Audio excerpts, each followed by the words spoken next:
But David had the opportunity to buy some land in Highland City that happened to have an old house on it that was heart pine and was just in horrible condition. But we started spending time there, having parties, and just had a good feel to it. And the more time we spent there, the more we thought, you know, we could make this a home. And we pulled in Steve Fulgham, who was an amazing, he was actually an engineer, but he was very artistic. He should have been an architect, and he helped us through this process. And I joined the crew and learned to operate the bandsaw and cut out all the balustrades for the front and the back porch, and built a couple mantles, and it just became a life-changing experience for me to come up with this end product, which was a beautiful, livable home for our family, out of something that was really just a throwaway. Well, I want you to elaborate just a little bit. You just decided to pick up a bandsaw. Tell us how did you like David's father, just intuitively knew what to do with this bandsaw, or how did you learn that? Steve Fulgham was my mentor, and he you know, saw the design of the house, and he said, you know, this front porch really needs to have some decorative balustrades, but he said it will cost a fortune to pay a carpenter to stand at a bandsaw and cut out 150 of these things. And he said, if you're game, I can teach you how to do that. My goodness. And it was very much like operating a sewing machine. And I still have all my fingers. But I'm very careful. And I've done that actually not once but twice, because Steve was such a perfectionist. He didn't want to use treated lumber the first time. He said, I'm going to treat it with pentawood and it'll be all right. Well, it was all right for about 8 years. And then the Florida heat and humidity, and they rotted. And so I cut out those balustrades all over again. But, twice? Yeah, I had to do it twice. 100 and how many? 2 times? Well, you've got a great picture of that too. Yes, I have. And that really was a life-changing event for you. And that's when you really became excited about preservation and what could be done. Well, and it was at a time when downtown Lakeland was trying to reinvent itself, and Lake Mirror was in deplorable condition. And I met Jim Edwards at a luncheon that was talking about the new downtown plan, and I was all fired up about, oh, we need to be sure we're taking historic preservation into account, only to learn that Jim Edwards was several steps ahead of me. He was already recording on the Florida Master Site File forums all the buildings in downtown Lakeland. And he said, you know, Lake Mirror is worthy of being on the National Register of Historic Places. And I was just, you know, getting fired up about the fact that historic Lakeland needed to be. There was no voice for historic preservation at that time. So we've always loved parks and knew the value of them, not only to the community but to others. And then I've had an affinity for that rail yard property that it sits on for 40 years. I went to CSX years and years ago and discussed with them the fact that they needed to abandon that because it was really not appropriate. It didn't work for them, and they said, well, do a study and tell us what we ought to do. Well, Gene still questions where I found the $5,000 to do that study in 1978. And I presented it to them, and 5 or 6 years later, I don't take the credit for it because I don't tell CSX what to do. They knew what they had. Anyway, they did abandon the yard in the early 80s and left it sitting there, and it was 170 acres in the middle of the city. contaminated with arsenic and oils from the operations. And they had cleaned it up to the point that they could you could use it for industrial the amount of arsenic and contamination was okay for a warehouse, but not for a park. Mm-hmm. So I got the concept that this ought to be, we need to capture this property while we can. What city has almost 200 acres in the middle of the city? So I went to Carol and Barney Barnett with the concept of, asked them would they please come by the office. I wanted to show them something, and I had prepared a booklet of parks around the country and how they got to be.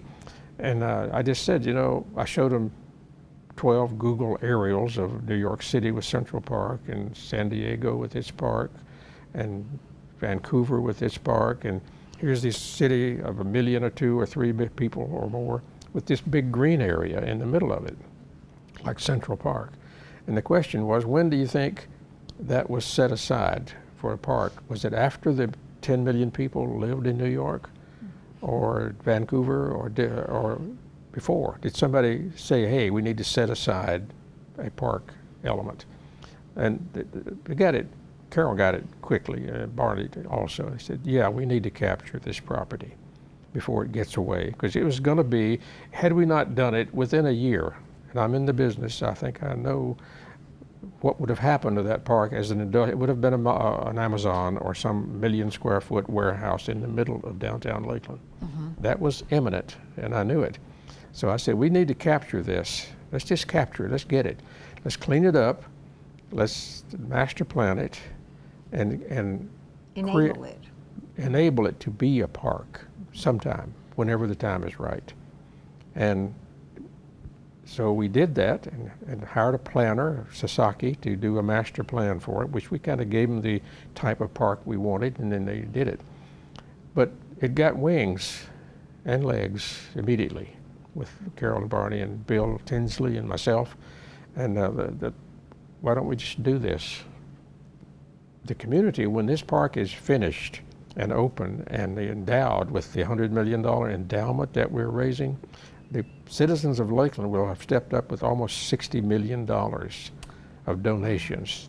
Not the city, not anybody, and that's not as much as the Barnett, but that's an amazing amount of money. Mm-hmm. And we knew going in that this park, because I've served on lots of boards and lots of fundraisers, and if you can raise $2 or $3, $5 million, maybe 10 in Lakeland, it's really good. But $27 million capital campaign. Mm-hmm. We knew, though, for a park, that the base would be much broader than it is for anything else, because everybody loves a park. Mm-hmm. And that's been what's happened. They've just stepped up and responded. And so this park is going to open with no debt and a $100 million endowment fund for maintenance, so it stays nice. Mm-hmm. And it just doesn't happen. What I'm hoping is that this story will be written about and told about so that other towns can do the same thing. Here's how you do it,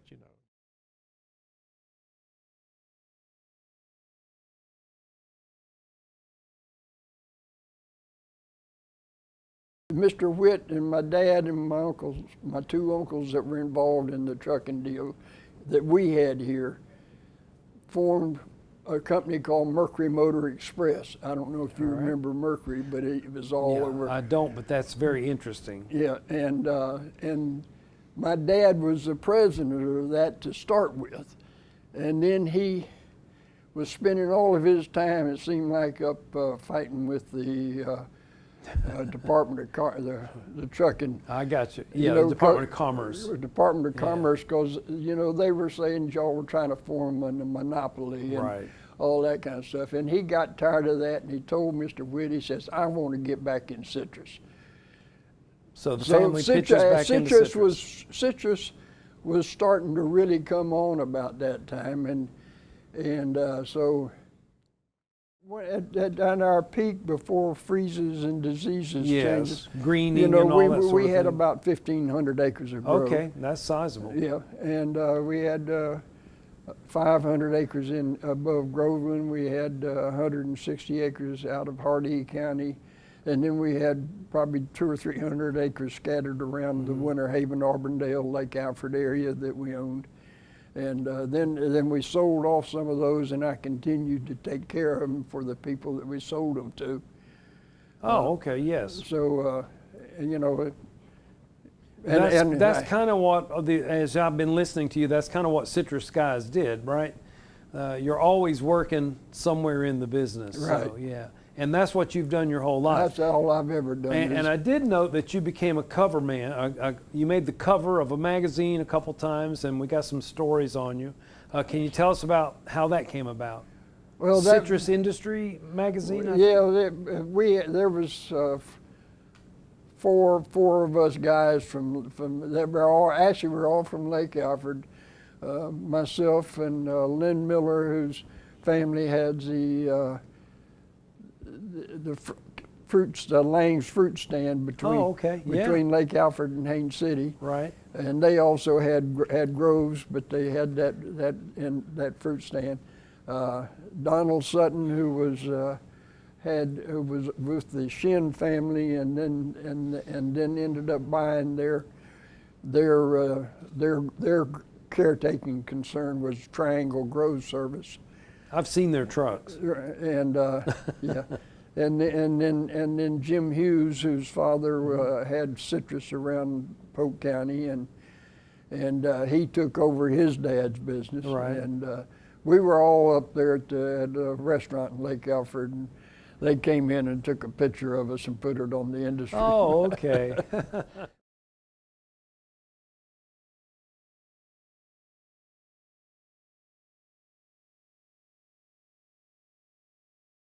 Well, I was playing tennis tournaments and taking lessons from Al Robinson, who was the director or superintendent of the recreation department.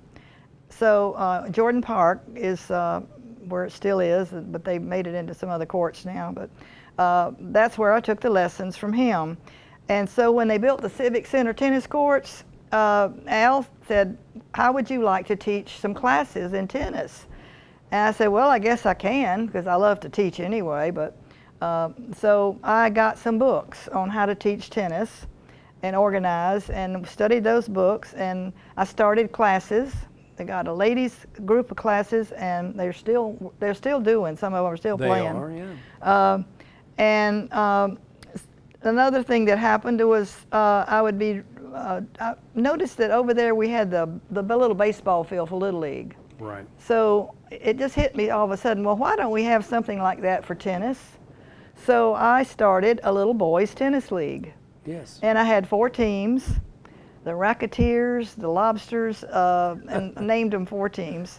And they would play matches against each other, right, like Little League Baseball. Sure. Well, it caught the attention of the Florida Tennis Association. So they would come visit me and look at my program that I had run, and I had 20 something, had more than 20 boys. I had a lot of kids, and they got very interested in my team tennis. So they decided to start a statewide team tennis, and we had our very first tournament over in Clearwater, and my little team went, and we had boys and girls both playing together. Girls doubles, girls singles, and mixed doubles and boys like that. So I had played nationally in the 35 and under division. I got a call one night, about 9 o'clock at night, and a lady came on the phone and she said, "How would you like to play in the U.S. Open in the 35 and under division?" What year was that, Martha? 1979. Okay. Of course, I said yes. Absolutely. Which involved a lot of planning, because you got to get an airplane. But anyway, my son Chris was young then. He was about 18 or 19, and he would go with me. So the whole plane trip up there is memorable because it was Hurricane David was chasing us up there. So we went up there on the plane in the clouds, landed in New York, and I've never seen a place like that in my life. It was just all these tall buildings, but we got to the stayed. They paid for us to play, and stay there in the motel. Everything was paid for. So when I went into the locker room the first time, there were all these famous tennis players in there. men and women that I had been watching play tennis for many, many years, which was so exciting to see them in person. Oh, I'm sure, yes. I opened the door to go into the room, and there was Martina Navratilova right there in my face. My kind of, I guess, objective is to take an old photograph, which is not in color because they didn't have Yes. color cameras back then, and the photography was pretty bad. So I consider myself a detective because I have to, in doing detail, you have to search out, you know, what does this look like? Yes. Or how can I draw this? So that was my first project. This one here. And that's the 1887 Summerlin Institute here in Bartow. Yes. There was a little drawing of it, and there's also, I found a few pictures that gave me the detail for the front door area. So there were a group of, there was a picture of the group of the kids, that, I guess they were graduates or something, and they'd taken a picture. So I said, wow, there's what the front door looks like. And so you added that into the research So, and yes. the end product. That makes it fun too for you, I'm sure, because Yeah. you can research history and it's also visual. Yes. And something's unique about this one that we need to share, and he also is a pioneer. So can you Yes. speak to the you mentioned log cabins, but there's somebody that you kind of stuck in there. Well, there is a picture of this old cabin, not a very good picture, and a man is sitting on the little box there, and he has something in his lap, and you can't tell what it is until you really, really get a magnifying glass, and there was a little kitty cat. How Well, I about that? thought this man has nothing to do, but there was a picture also of Jacob Summerlin Okay, it's sitting Jacob like that, Summerlin, yeah. exactly in that same pose. So I said, I'm going to put Jacob Summerlin in this picture. So I took that picture, and I had to make it the right size, because when you take a picture from somewhere and put it into another picture, you have to make sure it's the right size. I mean, he couldn't be Absolutely, too yeah. big or too small. So that was a problem, is to get it just the right size. And then, I love that picture of Jacob. In fact, I think probably my great-great-grandfather knew him, because he was in the cattle business at the wow. same time, and shipped his cattle to The one Cuba. that lived down near Ono. Robert Roberts. Wow, how, Red and Cow I'm Ranch. sure they did, because that would have been in that area, the prairie where he had his cows Exactly, as well. yeah. But I am so fascinated, Martha, by your artwork, and your watercolors are premier. This is just so professional. But let's talk about one that I know that they probably have embedded in this interview, and that's one that when I was at your home, it absolutely looked like a photograph. But you also not only do wildlife and buildings, but we saw one there of your family. So can you tell us about how you did that? It's just my grandparents and Your my mother, when grandparents, she was okay. a year old. Yes. And that's watercolor, but it's more of a brown tone. Sepia. Sepia, okay. Sepia. And how long did it take you to do that one? Well, that's hard to say because I never do clock myself. Oh, okay. But it does take time. First you've got to make a drawing of it, and because watercolor, you have to fix a drawing onto the paper. So you have to draw it first, and then you have to redraw it on the paper through Okay. a light box like setup I've got.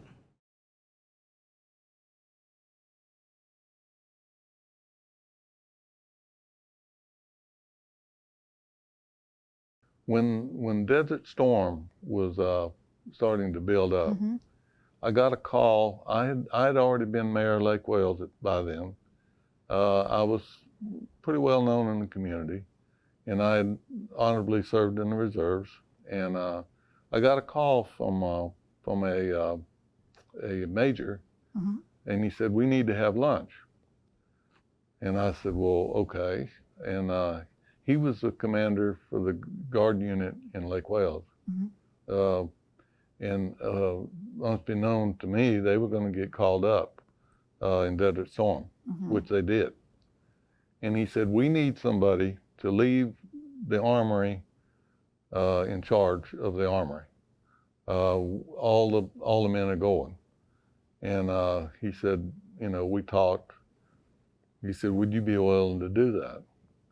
And I said, "I will if you won't pay me." I said, "I won't take any compensation for it." And so as they were being called up and doing some last minute training and everything, I participated I would go every weekend and every time they met and kind of get to know what was going on. And so when they left, then I was in charge of the armory, the arms room, everything. Wow. And it was quite a job. There was a financial responsibility also, and to keep up with all I mean, all the goings on there. And they established for the men that were gone, and there was some ladies too. Right. Their families, they established a point of contact there. They brought some people in from St. Augustine, and so they used the Army on a regular basis. And also while they were gone, they wanted to do some renovations. So I was in charge of all that. And it turned out to be more of a job than I expected it to be honest with you. But I was glad to serve in that capacity. And when they came home, I was relieved of duty, and I received that award, and I appreciated it.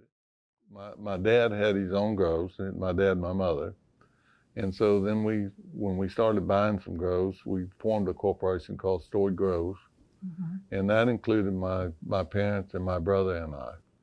And even though my brother was in school, my parents, we all wanted to include him. So there was the four of us, and it formed that first corporation. And we bought quite a few groves in that corporation. My dad continued to buy some of them in his name. I started to buy a few groves in my own name, Ann and I did. And then after about 10 years, we formed another corporation that didn't include my brother. It just included my parents and myself and Ann. And then we bought groves in that corporation. And so at some point, when my son Kyle joined the business, and my son Matt was in the business, and they had some ownership interest too by that time. And so we decided we'd just put an umbrella over it and call it the Story Company, because it is different entities that make up that umbrella that we did. So that just simplified everything a little bit. Yeah.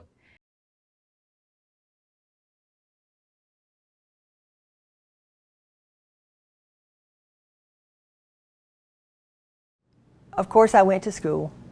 Started in Christmas time, 2nd grade. And that was fun. School was fun. You were with all your friends. But I think home was even funner, if that's a good word. Everybody lived, it wasn't like a subdivision today, but it was a neighborhood, because Davenport was laid out to be a really pretty fancy place. We had sidewalks, we had curbs, we had drains, sewer drains, we had street lights in a little old town it didn't even have a stoplight when I moved there.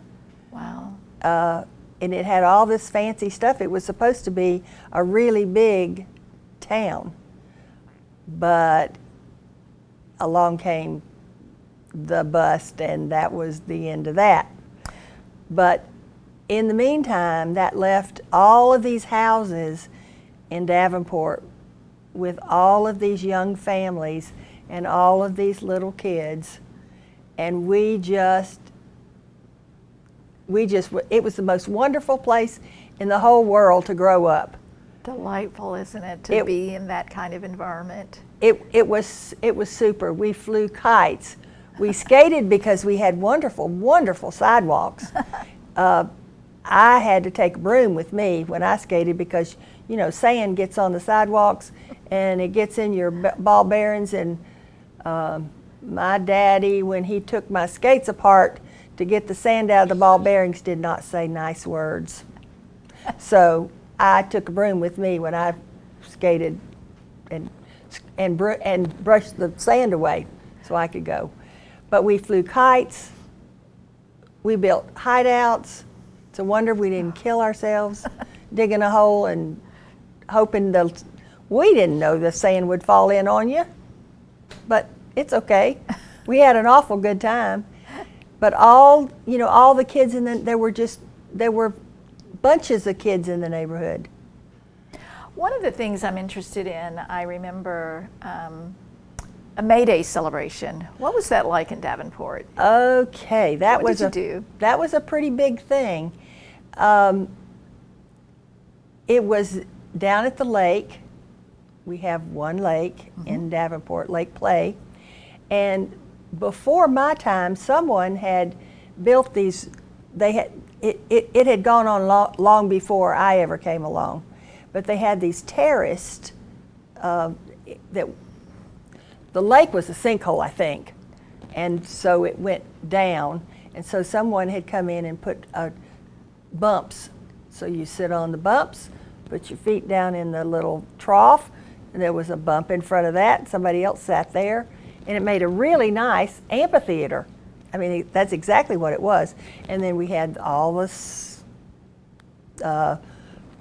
play thing that went on, and you had a May Day king and queen, and we got to do that. We did it every year, even after I started teaching, until the Russian thing came along, and they had May Day, so we didn't get to do that anymore.